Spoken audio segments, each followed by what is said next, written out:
Side kulfi எப்படி பண்ணுறதுன்னு பார்க்கலாம். ரோட் சைட் குல்ஃபின்னா சும்மாவா? ஜூன் மாதம் போகிறதுக்குள்ளே அந்த சம்மர் டைமில் சின்ன வயசில் அந்த 10 மணி நைட்டுக்கு வந்து கீழே வர குல்ஃபி வரவங்க அடித்து பிடிச்சி போய் வாங்கி நம்ம சாப்பிடுவோம்.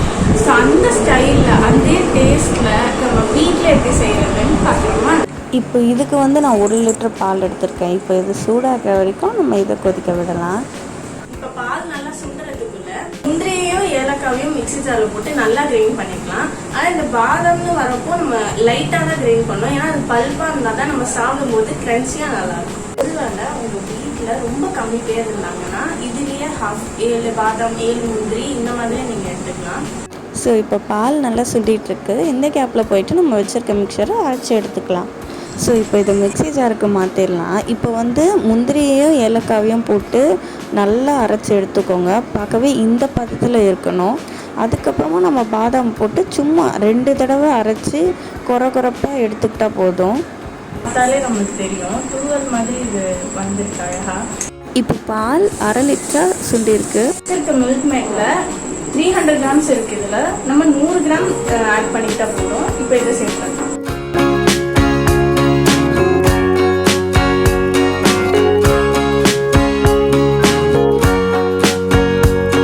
நம்ம வச்சுருந்த இந்த பல்பியை சேர்த்துடலாம். நிச்சயமாக சொல்கிறேன், இந்த வாசனையே செம்மையாக இருக்குது. நீங்களும் ட்ரை பண்ணி பார்த்துட்டு கமெண்ட் பண்ணுங்கள். என்னதான் பாதாம் நம்ம அதில் ஆட் பண்ணாலும் பாதாம் பல்ப் எல்லாமே கீழே போயிடும். ஸோ அதனால் பாதாம் வந்து நீட்டாக நம்ம ஸ்லைஸ் பண்ணி மேலே கொஞ்சம் ஆட் பண்ணிக்கலாம். அழகாக கிறிஸ்பியாக ரெடி ஆகிடுவாங்க. பால் சூடாறிட்ட உடனே இப்போ இவங்க எல்லாரையுமே நம்ம டம்ளரில் ஆட் பண்ணிக்கலாம். ஒருவேளை உங்ககிட்ட மோல்டு இருந்தால் நீங்கள் மோல்டையும் ட்ரான்ஸ்ஃபர் பண்ணிக்கலாம். பட் நம்மள்ட்ட இல்லாதனால எல்லா பச்சும் குயிக்காக இப்படி ரெடி பண்ணியாச்சு.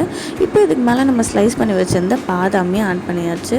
உங்ககிட்ட மோல்டு இருந்தால் மோல்டோட இதையே நீங்கள் வச்சு ஃபிக்ஸ் பண்ணிக்கலாம். இல்லைனா இந்த மாதிரி half cover aluminium sheet use பண்ணால் கூட சூப்பராக ரெடி ஆகிடுவாங்க. இப்போ எல்லா பேட்சுமே ரெடி ஆகிடுச்சு. நான் வந்து இன்றைக்கி குல்ஃபி ஸ்லைஸ் பண்ணி தான் சாப்பிட போகிறேன். ஸோ அதனால் ஒன்றே மட்டும் ஸ்டிக் போட்டு எடுத்துக்கிட்டேன். இப்போ இதை நம்ம ரெஃப்ரிஜரேட் பண்ணி 8 to 9 hours கழித்து வெளியே எடுக்கலாம். இப்போ எல்லா பேட்சுமே ரெடியானதுக்கப்புறமா ஒரு பவுலில் தண்ணி வச்சு இந்த மாதிரி நம்ம வச்சுருக்க ஐஸை லேசாக கொஞ்ச நேரத்துக்கு முக்கி எடுத்துருங்க. ஒருவேளை நம்ம நிறைய நேரம் விட்டுட்டோன்னா அதுலேருந்து தண்ணியாக ஐஸ்கிரீம் மாறிடும். இப்போ இதை ஓப்பன் பண்ணி பார்க்கலாம். எவ்வளோ அழகாக வந்திருக்கு பாருங்கள், பர்ஃபெக்டாக வந்திருக்கு.